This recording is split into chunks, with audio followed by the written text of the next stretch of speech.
before, so the lecture I was going to talk about was on the blending of, as I say, metabolism with environments, and really talk mostly about the lost city system and the biofilm. So this picture might be the only thing I'll say about lost city.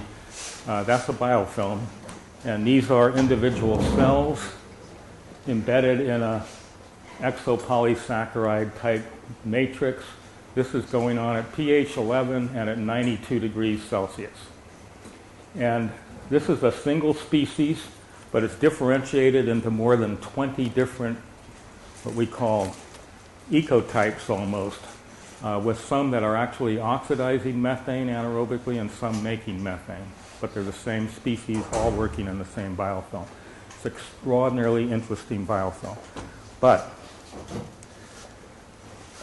what I really want to talk about is, in a way, summarizing some of the concepts that were brought up by George and Pierre and Julie on the sort of top-down, bottom-up approaches, and essentially try to formulate some of the questions that still remain in dealing with, I say, these top-down, bottom-up approaches. If you recall, George talked mostly about organic chemistry and the kinds of compounds that can be made, the difficulty in making some of them. And part of his summary is that we really have an issue with ammonia and we have an issue with phosphorus. Pierre talked a lot about encapsulation. That's an interesting topic. Is encapsulation something early? Can you actually have evolution if what you really want to do is make RNA and encapsulate it and hope that something happens with it? Maybe encapsulation is not a good paradigm early on. So that's a topic that can be discussed. And then the top-down approach is how valid is the tree of life in predicting what, for example, the last common universal ancestor may have looked like? And are we missing something? And metabolic pathways, are any of them really ancient, or are they, how long did it take to actually evolve those? So this is, again, another little summary of some of the top-down approaches. We infer from the tree what maybe the settings were for the earliest life, ancient physiologies, not just metabolisms, but ancient physiologies. You heard George say that he prefers heterotrophy over autotrophy. I'll have to debate him someday on that topic. And I think ribozymes, the whole concept of ribozymes came out of extant organisms, and out of that came the concept of the RNA world model. And again, something else that I haven't talked about, and my favorite topic on the planet is viruses and horizontal gene transfer, but that's for another course. And in the bottom-up approach, again, George talked a lot about the organic precursors.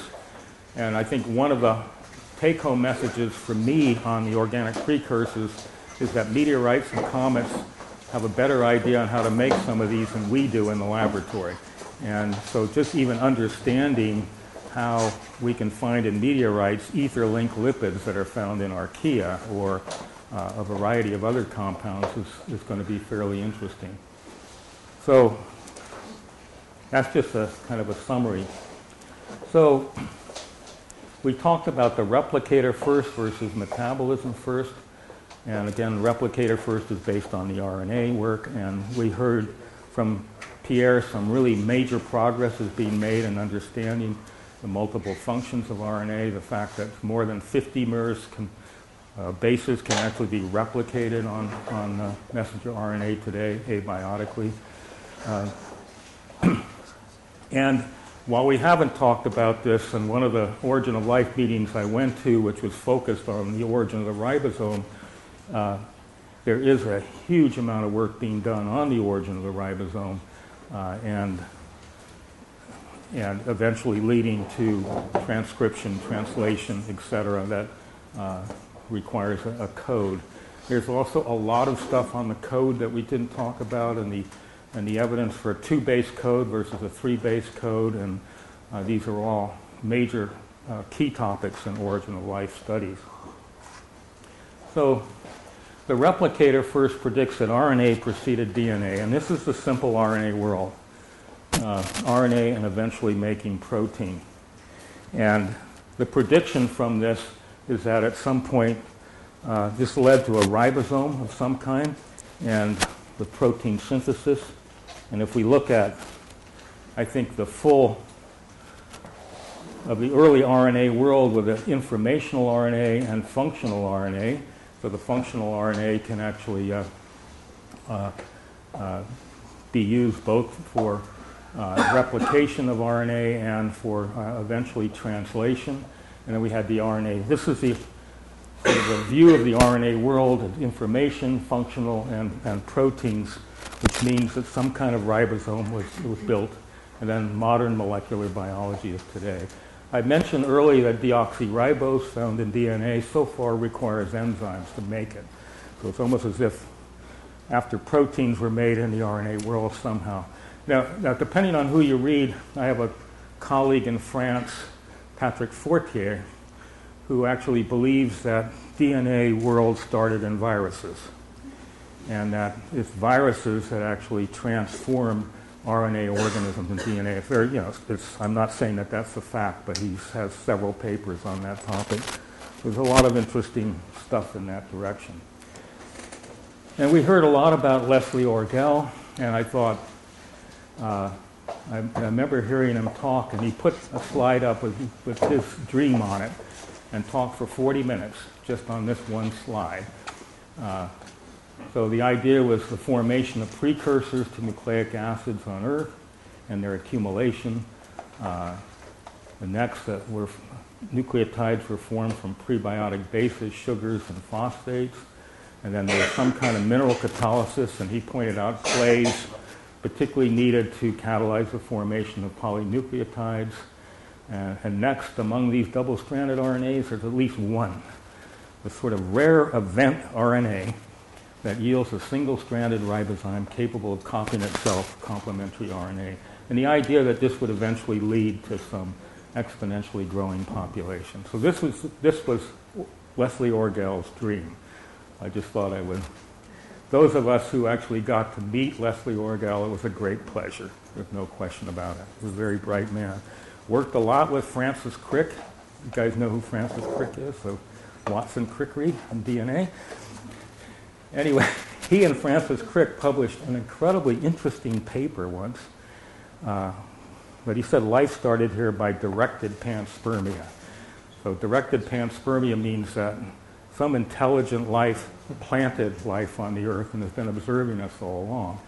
And that paper was based on one particularly variable, and that is that most of the nitrogen cycle physiologies in organisms require molybdenum, the element molybdenum. And they felt that it was so rare that why would something as important as nitrogen cycle physiology evolve using a very rare element? And then, of course, that was before hydrothermal vents were discovered, where molybdenum is not an issue. But anyway, he was involved in directed panspermia. So some of the, I think, outstanding problems with the RNA world so far is sources of the precursors to RNA, nucleotides, ribose, and phosphate. The abiotic synthesis of RNA from the precursors has really not been elucidated on. The transition of RNA to self-replicating RNA completely is still not there yet. The transition from self-replicating RNA to a genetic code, translation and transcription, basically the ribosome, origin of the ribosome is still not completely understood. And then the transition from RNA to DNA and the synthesis of deoxyribose. So these are, I consider, some of the talking points that one can have in dealing with the RNA world. Certainly a huge amount of progress has been made, but I think many of the labs are not so much interested in this, but in getting RNA, encapsulating it into some kind of a vesicle, putting it through a polymerase chain reaction of high and low temperature and getting it to replicate. That's where I think a lot of the action is today.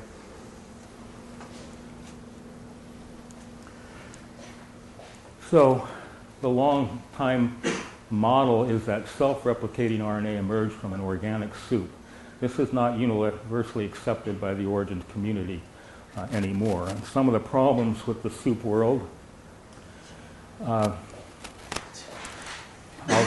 just highlight one, and that's the work that Harold Morowitz, the physicist Eric Smith, and Shelley Copley, she's at University of Colorado and is a biochemist, they were the ones that published on the concept of sparseness, what I call from soup to a few nuts.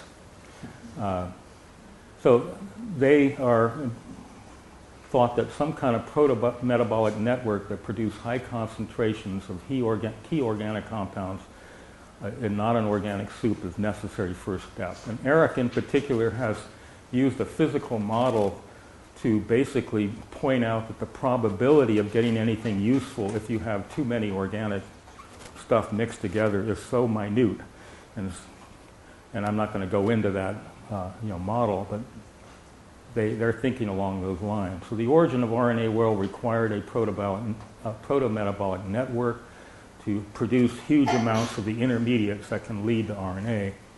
The genetic code and protein synthesis evolved in the RNA world, and the DNA world is necessary in order to build large genomes and eventually a free living cell. So you can make the argument that you probably could not have a free living RNA cell unless it had multiple RNA chromosomes.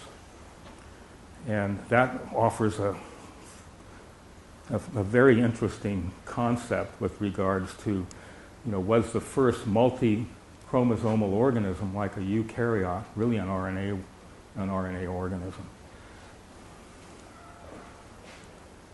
So the concept of sparseness is that metabolism uses very limited set of organic molecules. So Aquifex is a bacteria that's deeply rooted, and it's a chemolithoautotroph and requires fixes carbon dioxide with hydrogen, and it uses 162 small organic compounds in its total repertoire. And all possible small organic compounds with a molecular weight of less than 160 Daltons, like Aquifex, is 14 million. So, the potential for huge amounts of organic compounds is amazing. And that does not count aromatic and some of the heterocyclic compounds that are not really, would be important in a living system. So the idea is that sparseness and mineral catalysis may be key to the metabolism first model. And so not a soup, but lots of essential organic compounds. So there's a great need in origin of life studies to learn more about mineral catalysis, and I've said that over and over again. If you really want to get I think an incredible future is really looking at the hundreds and hundreds of minerals that may have catalytic potential, and particularly at conditions of different temperature, pH, etc. So the metabolist first idea, I want to point out, in case those of you who are not biologists, metabolism is the sum of all chemical reactions in a living organism. And we divide that up into catabolism, which is a breakdown of organic material, versus anabolism, which is a building of complex molecules. So and to put it in bigger perspective, everything the microbe does or everything the organism does is part of physiology. So generally it's a series of chemical reactions that produce energy and increasing complexity of organic compounds. And this has become, I think, important as a top-down model for the origin of life. So the argument is that you can't make RNA without high-energy organic compounds generally associated with metabolic pathways. This is the late Christian de Duve's idea, and he had come up with a model, and George talked a little bit about this, about a carbon-sulfur bond like acetyl-CoA as being an early form of energy to move the system on. The need for high-energy phosphorus compounds like ATP to transfer phosphorus to RNA. How do we get ATP early on so that we can transfer phosphorus to nucleic acids? Or was there some other mechanism early on? Maybe we didn't need ATP. Maybe there was some other mechanism. Ribose sugar, although it's been synthesize is difficult. And we heard from George and others that Steve Benner, in using borate minerals, was able to produce a lot more ribose sugar than normally found, rather than just nothing but tar and lots of other stuff. The extremely low probability of abiotic formation of RNA molecule capable of self-replication information transfer without a protometabolic network. This is something that Eric Smith, the physicist, has come up with. If you actually have a bunch of RNAs floating around and you're looking for the probability that one is going to be able to completely self-replicate and then do some interesting things, it's going to take a long time and maybe never. And so that's the kind of thing that's being discussed, is that the RNA world is certainly RNA, I think it's generally accepted that came before DNA, but it's not a standalone concept.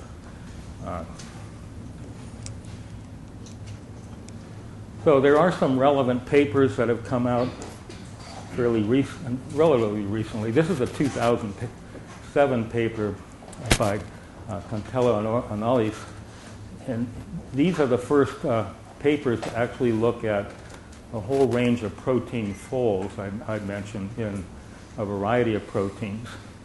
And they actually have some really interesting papers that came after this showing the evolution of protein folds from Luca and how it continued to evolve in bacteria, archaea, etc.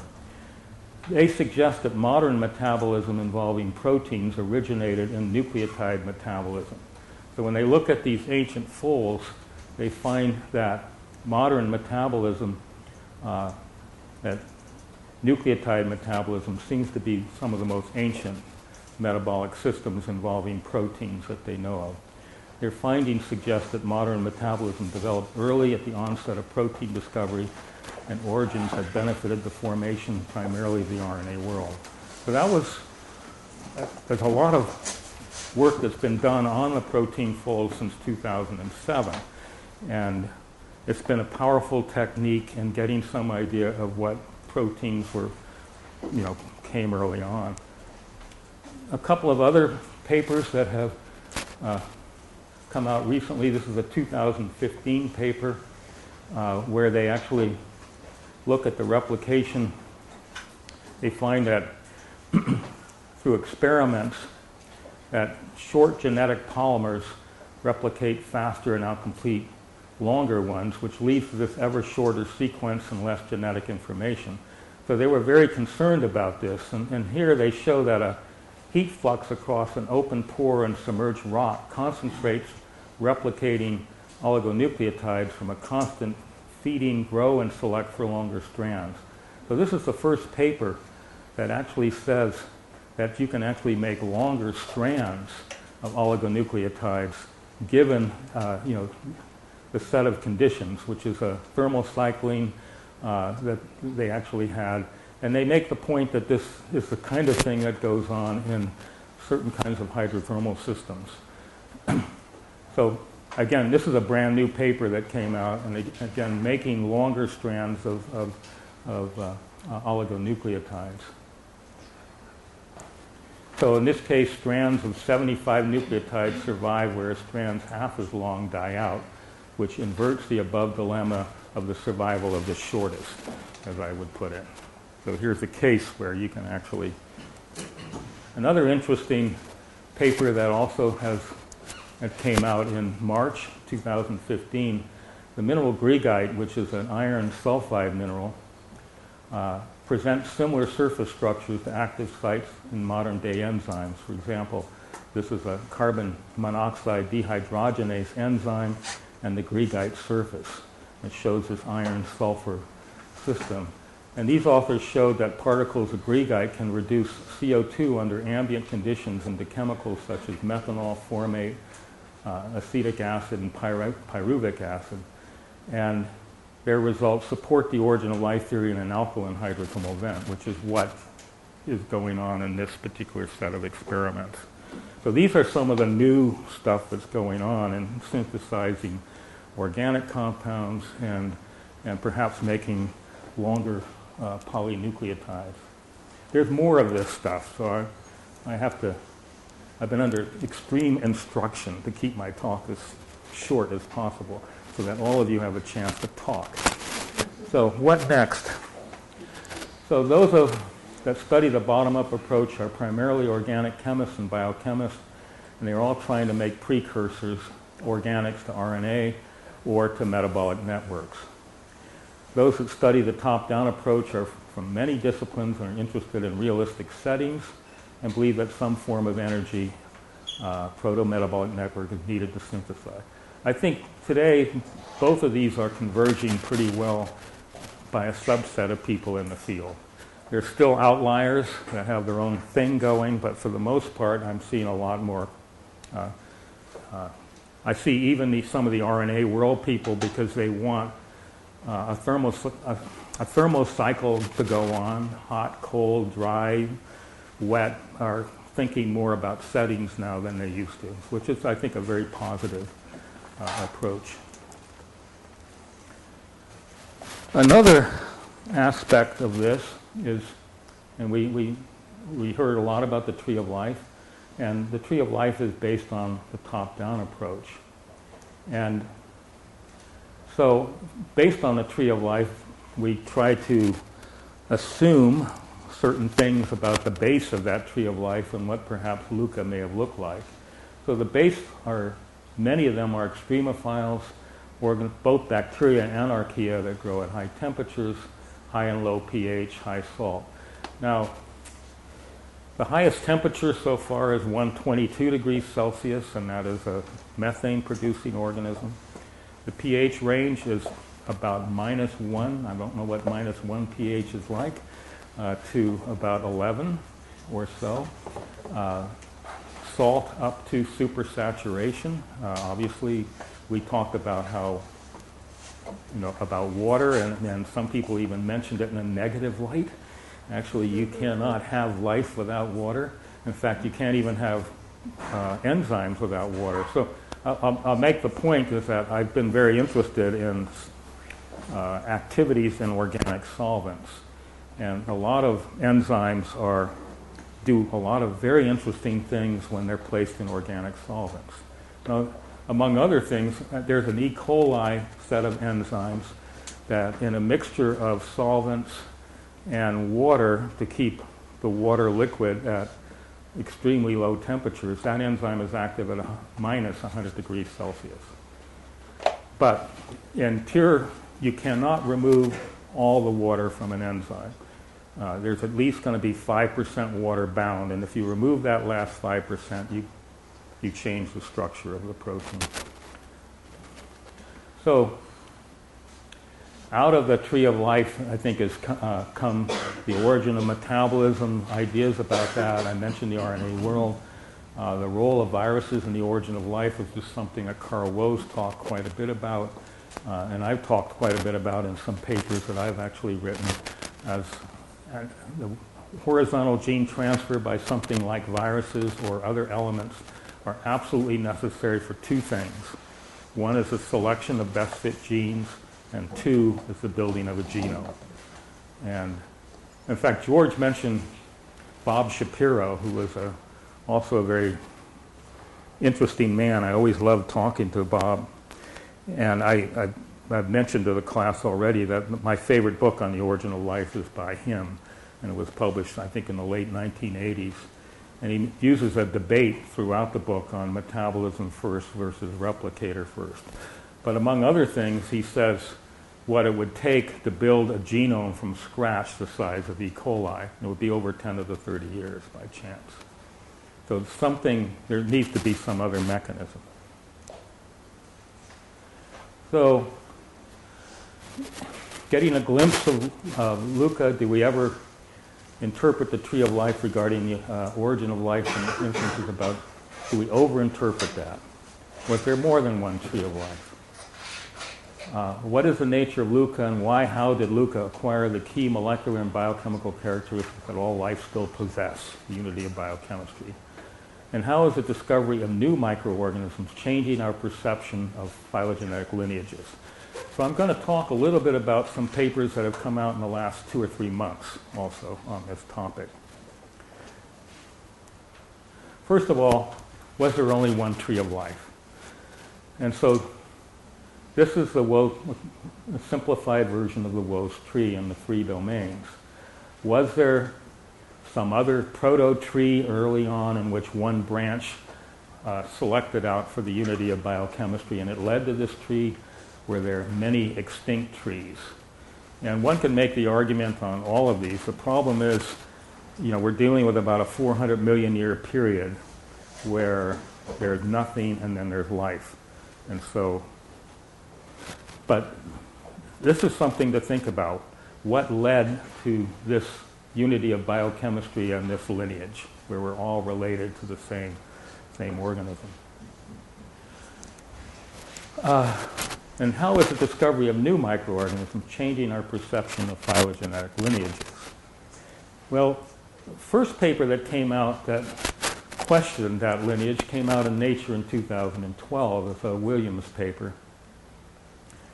And again, using some of the more sophisticated molecular work, they looked at a variety of core genes, not just the ribosomal RNA genes. And what they basically found is that their results provide support for only 2 primary domains of life, archaea and bacteria, because eukaryotes arose through partnership between them. So this is basically the 3-domain. We'll spin the button on this thing again. The 3-domain hypotheses. Right now there's the 5 key groups of archaea.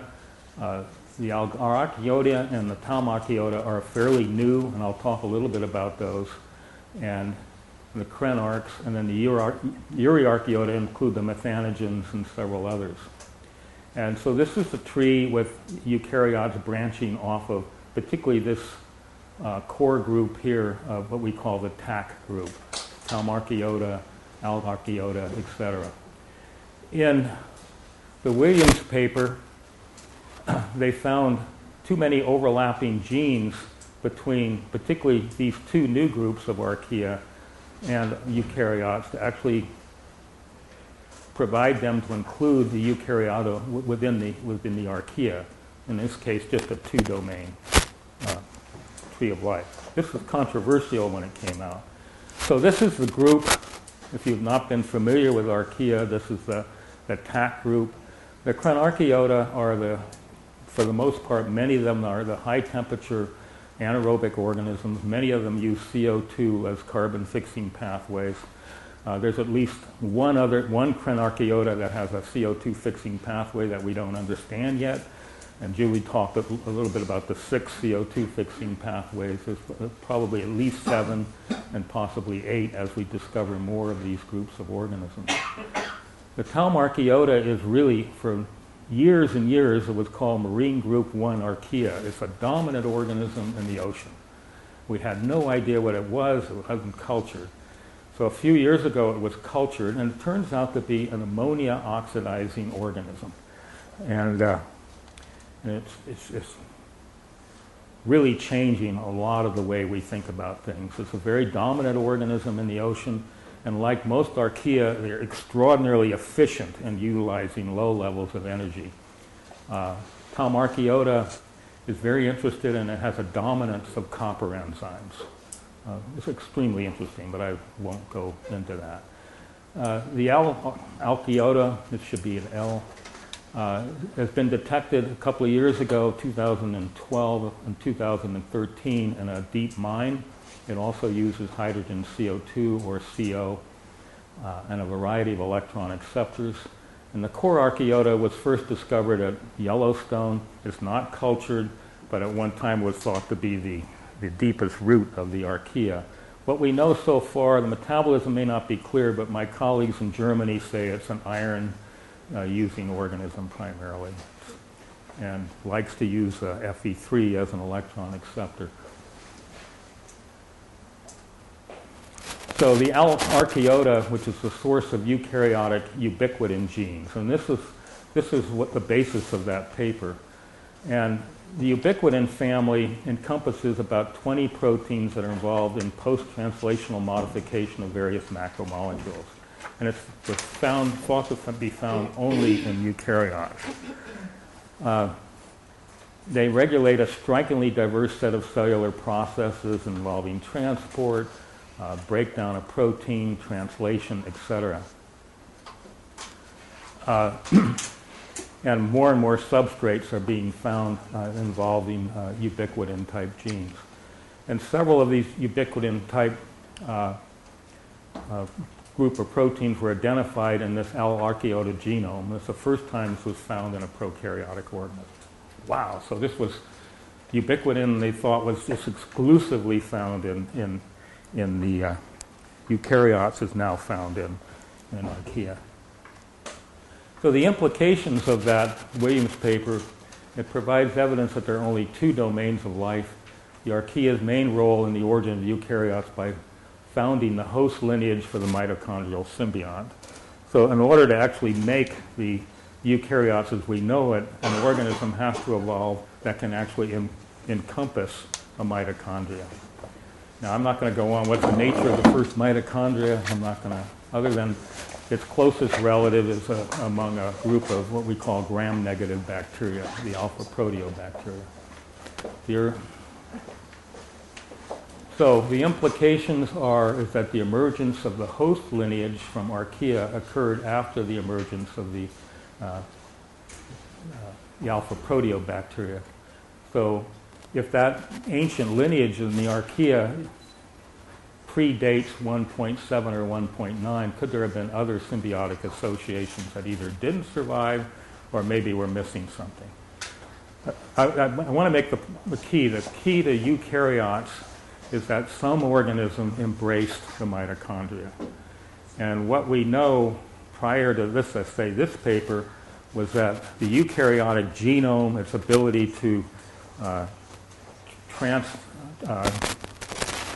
translate and make proteins, for example, the coat is all archaea. And that much of the other parts of its physiology and metabolism may have come from bacteria.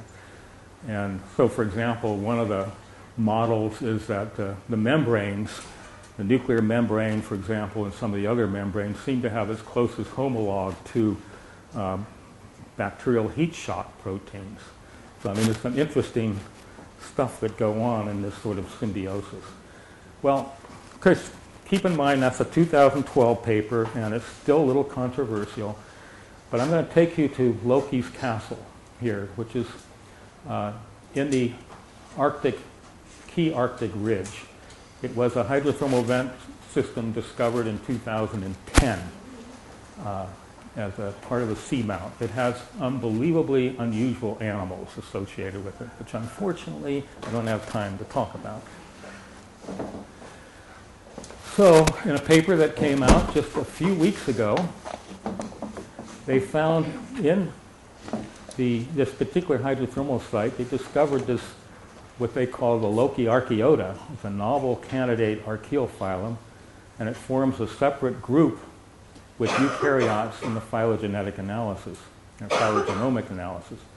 And the genomes encode an expanded repertoire of eukaryotic signature proteins that are really suggestive of sophisticated membrane remodeling capabilities. What that means is that they found genes in this archaea that are involved in the ability to encompass other organisms, essentially to, like an amoeba can embrace a certain organism. So this was a huge finding. So rather than go through the data, I'll just give you a simple summary. This Loki Archaeota, which is deeply branching and separate from the other group, has the genes involved in cytoskeleton formation, which we also thought was only found in eukaryotes. The membrane remodeling, which shows evidence for perhaps endocytosis and or phagocytosis, the ability to embrace other organisms, and a complex ubiquitin modification, all found in this one archaea. So their view is that it substantiates that eukaryotes actually are much more closely related to archaea, and they would also conclude that there's just a two-domain tree, but that this is the best organism in terms of one that led to that first eukaryote. Anyway, this is the kind of stuff that's just going on. I mean, it's going on so fast that you can't keep up with it. This is just a few-week-old paper. And then, when I first found this paper, it was just in press, so it's just come out also. The two-domain tree of life is linked to a new root now. And this is a paper that came out in May. And the authors took 37 genes that are completely found universally across all the genomes of life. And they're highly conserved enough where they can actually come up with a tree. And their focus was on the question, where is the root of the archaeal tree? And they find that the archaeal root sits within the methanogens. Okay, so that the root of the archaeal tree are the organisms that make methane. So their results suggest that the root of the tree, leading to eukaryotes, may be a euryarchaeota, a methanogen, and not the TAC group that Williams had in the early paper that I mentioned, but something new. This would indicate that methane metabolizing archaea may be the ancestor to the first eukaryote. That's their conclusion. This is different than saying that eukaryotes evolved from the TAC group of archaea. So we're in a different space now where, based on this paper and the deeply rooted of the archaea, that the view is that maybe methanogens led to the, and I'm not showing the tree, but these results suggest that the root of the tree leading to eukaryotes were euryarchaeota or methanogens and not the TAC group. And this would indicate that methane metabolizing archaea may be the ancestor to the first eukaryote. The methanogenic root of archaea also provides a congruent link between trees and isotopic data and geochemical data. Methanogenesis is at least 3.5 billion years old, and that's substantiated by carbon isotope work done in fluid inclusions in a paper that came out a couple of years ago. And so you can actually date the fluid inclusion, and it had biogenic methane at somewhere between 3.5 and 3.6 billion years ago. It also substantiates that hydrogen was maybe the really early source of energy and linked to hydrothermal vent environments. So anyway, more work needs to be done to resolve the issue, but it is clear that we're going to see some significant changes in global phylogenetic trees and an increasing role of archaea in the early evolution of eukaryotes and probably in contribution to key genes in bacteria. There is a hell of a lot much more to be learned in methanogens, and we're just starting to isolate some of the newer ones. As I said, one of the methanogens that can fix nitrogen at 92 degrees has completely altered the way we think about the origin of the nitrogen fixation system, because it's nitrogenase enzyme, according to one of my colleagues at Washington St. Louis, Bob Blankenship, is the most ancient of the nitrogenases. So it's a lot of cool stuff going on. So we'll get back to this concept. And so one of the big issues regarding the top-down, bottom-up in astrobiology is understanding the realistic environmental conditions in the early Earth that favor steps leading to life, the where question. So the top-down approach points to hydrogen as the early energy source and hydrothermal vents as ancient habitats. They provide hydrogen, other volatiles, and key elements. And the bottom-up approach points to the need for mineral catalysis and a chemical and physical gradient environments. I mentioned hot temperature, hot and cold, warm, wet and dry, different pHs, etc. So in an older paper by Ian Nesbitt and Norm Sleep, where they look at most of the paleohistory along with the group of organisms, and their view is that, and it's based on some 3.5 billion year old material indicating that hydrogen is the key energy source, and that it's feeding biofilms, for example, in this. And the view is that the reductive acetyl-CoA pathway, the one that involved in methanogenesis and acidogenesis, may be the most ancient pathway. Probably, to me, one of the most amazing papers that I've read was the Fuchs paper in Nature Microbiology Reviews on the origin of CO2 fixing pathways. This is an amazing, those of you who have a little bit of a biochemical head, this is a Fuchs, this is a fantastic paper. It just really stimulated me quite a bit. So hydrogen is abundant on the early Earth, and evidence that the earliest microbial communities used hydrogen. Metals catalyze key reaction steps to the acetyl-CoA pathway is something that I think a number of the top-down people are looking at.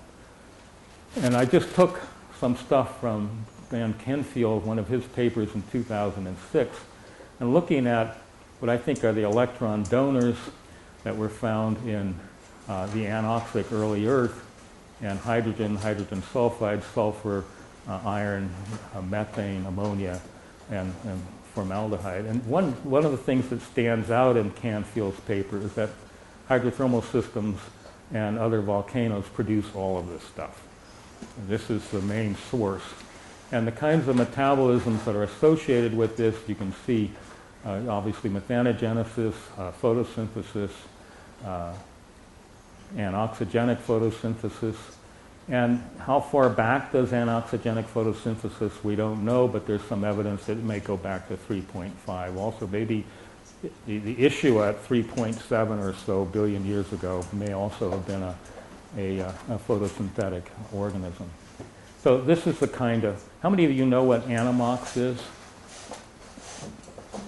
What is it?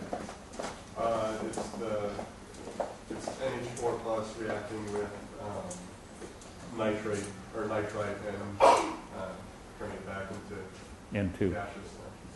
Yeah, it's a fairly new organism found in the marine environment. It's a bacteria, so it's not an archaea. And what it does is it takes nitrite, not nitrate, to oxidize ammonia. And it's a major loss of nitrogen from the ocean, for example, is N2, so it's of interest. But the organism that does anammox, called the planktomyces, is a really interesting bug, but I'm not going to go into it. It has actually some archaeal characteristics to it. But anyway, this is the point. I use this as a kind of a model because each one of these substrates in the anaerobic world is going to actually alter atmospheric chemistry as these metabolisms take over. And so I was actually using this as more of an astro component, that if we actually had a total hydrogen world and these processes going on, what would the atmosphere look like? And how can we actually model the atmosphere and get some idea of the concentrations of these various volatiles? So that was one of the objectives in putting that together. So some final thoughts about settings.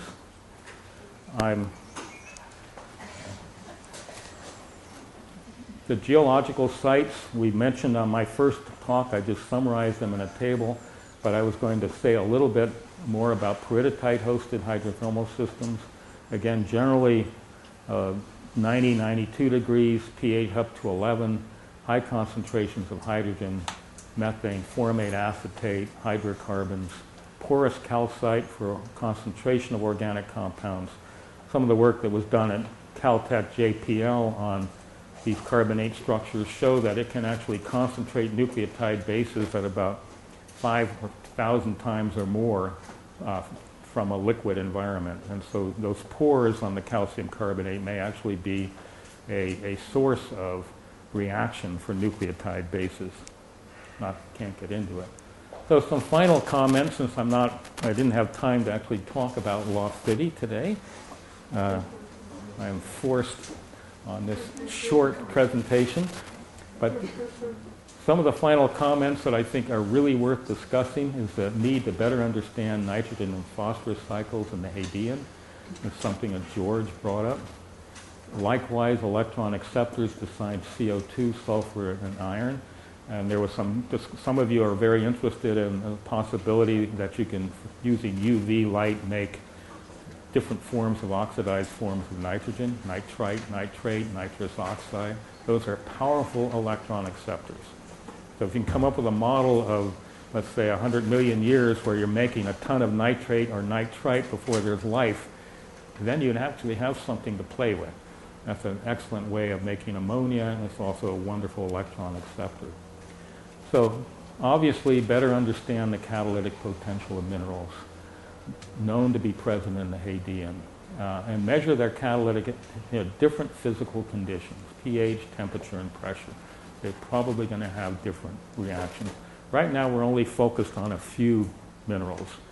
And I mentioned that 2015 paper on phaolite, for example, the iron sulfide. There's so much more we can learn. Identify simple proto-metabolic pathways such as mechanisms to link them to multiple geological settings. So the global chemical reactor. Gradients are key, absolutely key. Temperature, pH, etc. Hot, cold cycles, wet, dry cycles, these are absolutely important. We're not going to move forward without getting things into those kind of environments.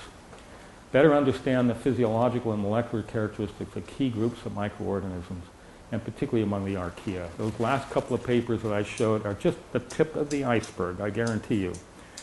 The last one that I mentioned is just the tip. We know from molecular data, and I'm involved in that also, that some of these newer hydrothermal vent environments and hot subsurface environments have a wide range of archaea that really look different, and we haven't been able to isolate them. There's only been a limited amount of single-cell genomics done on some of them, and more than 50%, in some cases 75% of those genes are unknown. So we have a long way to go in understanding the diversity. And we have about 8,000 or 9,000 microorganisms that have been cultured and studied in culture. And there are hundreds of millions of others out there that are very different. So we have a long way to go there. The origin of viruses and related entities and their role in creating the unity of biochemistry and building a genome, which is my favorite topic. But unfortunately, you never get to hear much about it. But it's something that I'm very interested in. And I'll give you a little hint of where I'm going with some of this stuff. I've been looking at archaeal, hyperthermophilic archaeal genomes for evidence of RNA viruses. And I have one organism that has 15 copies of a reverse transcriptase, the kind of enzyme that converts RNA to DNA. The sequence, although it's very different, its closest analog is a simian virus and an HIV virus. So I think you have the possibility of understanding the origin of the RNA viruses as a mechanism for understanding, I think, aspects of the RNA world. And so that's where a lot of my focus is right now, is on that concept. So that's it. I'm not going to talk any further about the wonderful stuff of hydrothermal. But I will leave you with this. This is a set of thousands and thousands of images imaging the Lost City hydrothermal vents. And we're moving over the Mid-Atlantic Ridge. This is off-axis by about 1.5 kilometers off the ridge. And there's this big massif that goes from 5,000 meters or so all the way up to about 700 meters from the surface. And you can see that white tip. That's Lost City. That whole mountain is formed by serpentinizing systems. And it's more than 30 million years old in order that it's taken to actually build such a massif. I'm showing this because this took a long time for my colleagues to make, and they would be really upset if I didn't show it. My geologist friends, this is all they do, is they go up and they go to places and image this for weeks in order to make these kind of pictures. So now we're going to transition from this massif as part of the model and go into real time of what this thing really looks like. This mound is white because it's primarily calcium carbonate, either as calcite or aragonite. This is the mound itself. This one happens to be more than 30 meters tall. No need to go, but we can do this after. We're going to go right now. We can come back and finish this. I got 1 minute. All right. I have this perfectly timed. Perfectly timed. You'd rather see me stay here than go there, wouldn't you? No. Anyway, this is a cool site, and I'll end it there. But this is 90-degree fluids that are pouring through these highly porous calcium carbonate. There's really an unbelievable, wonderful microbial flora associated with this. It is totally awesome.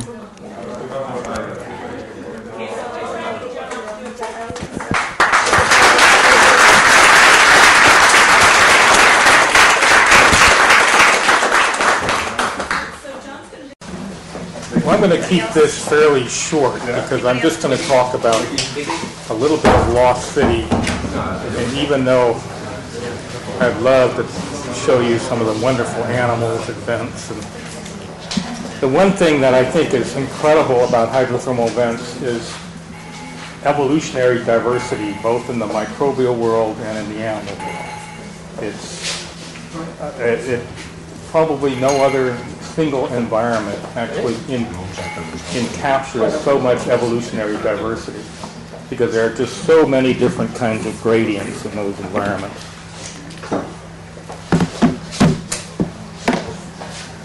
I mentioned to a couple of you at breakfast about the armored gastropod, for example, that's found in a couple of vents. Through symbiosis, some of the microbes produce a iron sulfide cap on the calcium carbonate surface. And so the surface is actually 3 layers: calcium carbonate, protein, and this iron sulfide. It is the strongest armor known. The U.S. Defense Department has actually taken that and is trying to make armor based on that. It's better than any of the metallo armors. And that was published just a couple of years ago. So give you some idea of why they have evolved the hardest possible armor on a gastropod. Pretty interesting. Another great thing is in the mid-Atlantic ridge, it's dominated by large shrimp, basically, not tube worms or that. And the shrimp had, over time, has migrated from the surface, where they actually have functional eyes that use light.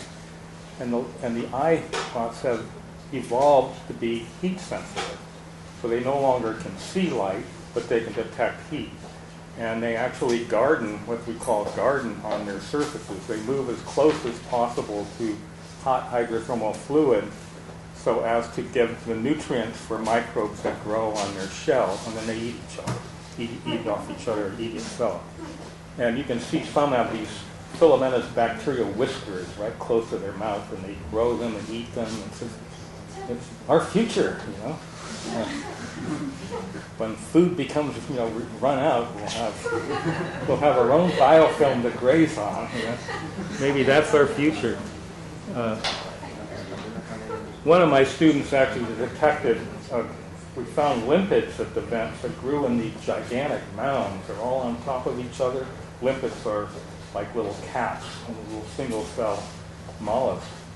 And what that whole colony would move towards the vents, which are very high in methane. And what was happening is on the shell of each of those animals are methane oxidizing bacteria. And so they have these methane oxidizing bacteria that are, and then they graze off each other's shells. That's why they're on top of each other. And more and more and more. But anyway, germane to the origin of life, and a quick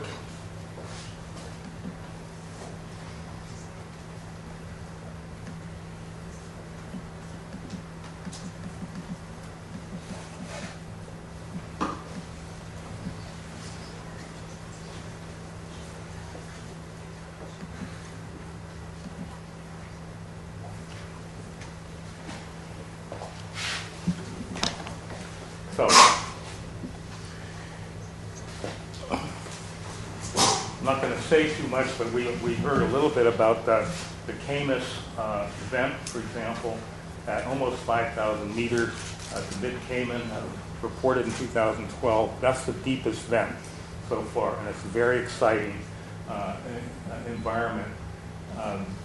The global rift system I want to mention is greater than 60,000 kilometers in length today. Most have not been explored, so we don't know the full extent to which hydrothermal vents actually occur. The global rift system in the Hadean would be far greater than 60,000 kilometers, so probably far more activity. Spreading rates, to give you some idea, along the East Pacific Rise, where I've done a lot of my work, it's up to 16 centimeters per year, which is a pretty fast movement. And go to the Mid-Atlantic Ridge, near where Lost City is, it's a very slow spreading rate. And what we've discovered in the last couple of years, the last 5 years, is seamounts, of which there are tens of thousands of them, and only a few hundred have been explored, are breathing holes. Some suck in water, some suck out water. And talk about something we don't know. We know a hell of a lot more about the surface of Mars and everything else rather than the ocean bottom. And we talk about some of the controls of water-rock reactions, producing much of the key elements. The nature of the host rock plays a big role. Sediments, whether or not they're present. Most of the reduced nitrogen that we see coming out of hydrothermal vents, if it's ammonia and we do the isotopic signature on it, most of it comes from organic material already buried in sediment associated with that. So there's phase separation, etc. Magmatic events are occurring all the time. We see clusters of seismic magnetic events. And with seismometers, we can measure cracking that goes down to 9 kilometers down in the crust. So there's actually fluid flow that gets really deep. What's going on down there? What kind of organisms may be down there? That's totally unknown. And of course, all the biological stuff. So I'm going to not contrast this, but except for this simple summary. In magma-hosted systems, which can get up to very high temperature, N-member fluids can be very low in pH, approximately 3, and they, because of the oxygenated seawater today, when those sulfides come up, they precipitate out and form the sulfide chimneys. In the peridotite-hosted system, and I'll talk a little bit about that. This is a sort of a little model of Lost City. Because of the high pH produced by serpentinizing systems, it precipitates out the dissolved carbonates and produces these large carbonate chimneys. The one problem with peridotite-hosted systems as we know it, at least at Lost City, there's no real source of reduced elements or sulfides, etc. in these. And so it's an important aspect of that make these different. For an origin of life, we like to actually processes, we like to combine both. The evidence in the Hadean is that these peridotite systems were global and overlapping magma-hosted systems. So in looking at a Hadean ocean bottom, both these processes are interchangeable. They're going on simultaneously and together. So the serpentinizing system, again, olivine with these are ultramafic rock, we call them. They're high in magnesium and iron silicates. When they get hydrated, they form serpentine, but mostly a huge amount of protons is hydrogen, and that hydrogen can continue to react with other minerals, reduce carbon dioxide, and we now know make hydrocarbons, methane, along with, it depends on who you read. So there's some French colleagues that are looking at a site called the Rainbow Site on the Mid-Atlantic Ridge where serpentinizing and magma-hosted systems are formed. They see hydrocarbons out to the C20s that are abiotically synthesized. So really long chain hydrocarbons. We now know that formate and now acetate, pyruvate, and there's some evidence potentially that even amino acids are formed in this, by this set of reactions. So, to give you some idea, 1 to 2 millimolar of methane, up to 15 millimolar, that's huge. You know what the solubility of hydrogen is in the ocean? 3 nanomoles. So, I mean, this is super, super saturated. There's huge amounts of hydrogen and methane coming out of this system. Again, acetate and formate was detected by a couple of people, particularly Susan Lang, who was a graduate student at the University of Washington. And some of the newer stuff, including pyruvate and that, the McDermott paper. Susan also in a paper that came out in Geobiology detected 2.3 micromolar amino acids. And it's difficult to interpret where they came from unless we do some isotopic data on them, but there's some really interesting potential. So this is Lost City is off axis from the Mid-Atlantic Ridge, that yellow ridge. It's about 15 kilometers off of that ridge. It was discovered by accident in 2000, just exploring around. And I showed that already, so we're not going to see that. So again, it forms these gigantic carbonate chimneys because of the fluids that are up to pH 11. The fluids that we measure are up to about 93 degrees Celsius. And when my students first looked at this from some of the early cruises, the outer area that I see 10 to 40 degrees, we see a lot of filamentous bacteria. Those bacteria are what we are 100% almost of what we call epsilon proteobacteria. They use the reverse TCA cycle that some of you talked about as their method of CO2 fixation. But in the hot temperature, we found basically one group of organisms with essentially all archaea, and they were methane cycling organisms. So, single species biofilm, it belongs to the Methanosarcinales group. It's an organism, a group that can both make methane and anaerobically oxidize methane. It's a very interesting group. More than 85% of the cells are measured by either quantitative PCR or whatever, just that same organism. So this is totally unlike anything we've ever seen. Right? It's basically one organism dominates. It's growing in the 90s degrees Celsius. And what's interesting as a methane cycling organism, keep in mind pH that we're talking about, there's no CO2. It's all being precipitated out as calcium carbonate.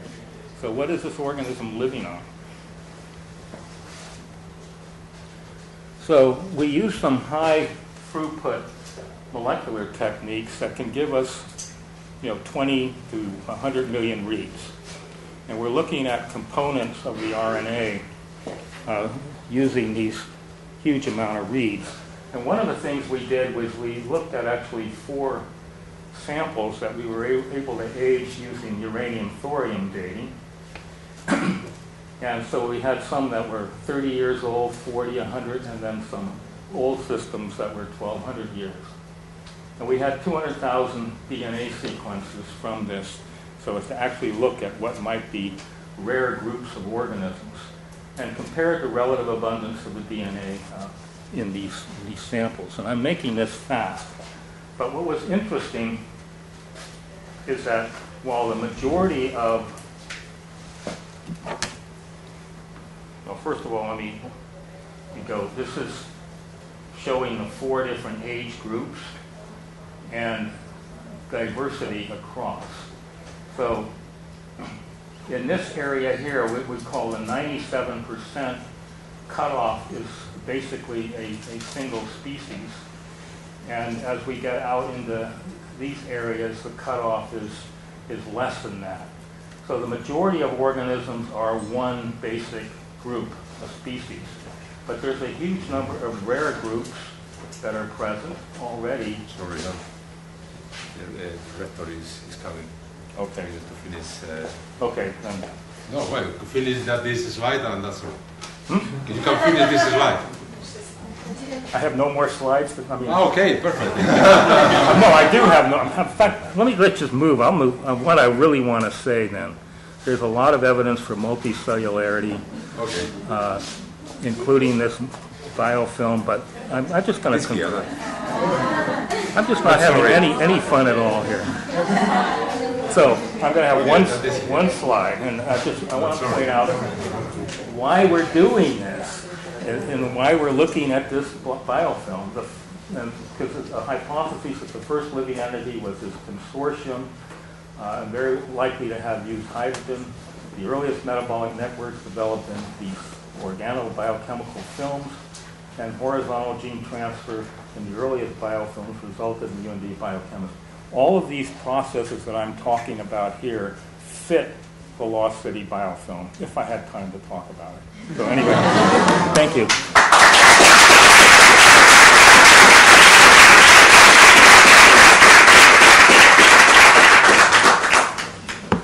This is no fun. I'm not having any fun. Anytime I'm prevented from talking, I just get very upset. No, it's been great talking to you guys, and I wish we had more time for discussion. I think as a group we could probably solve the origin of life, or at least go away thinking we could. Thank you.